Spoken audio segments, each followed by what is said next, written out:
सब आदमी के राधे राधे, जय श्री कृष्णा। केहन छी अहाँ सब? आशा करै छी जे ठीक है, हमहूँ ठीक छी।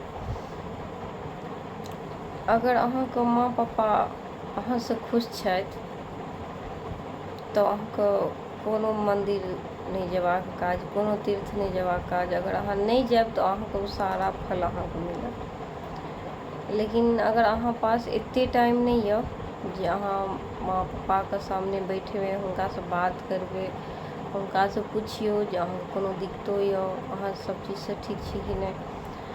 और अहाँके माँ पापा अगर अहाँसँ तकलीफ छथि ताहिके बाद अगर अहाँके एक लोटा जल भगवान नहीं स्वीकार करता।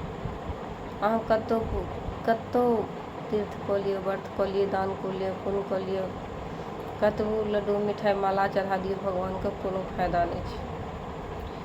एगो गानामे छै जे घर में भूखी है माँ बाहर लंगर लगा, ऐसे इंसान कभी बख्शे जाते नहीं।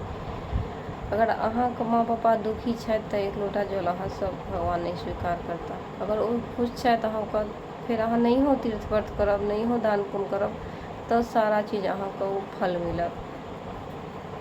एहि दुआरे जहाँ तक भऽ सकै अपना माँ पापाके टाइम दियौ, हुनकासँ बात करू। और वएह ई चाहबो करै छथिन जे हमर बच्चा हमरासँ पूछै, हमरा लगमे आबि कऽ बैसै, हमरा पास टाइम दिअ। राधे राधे।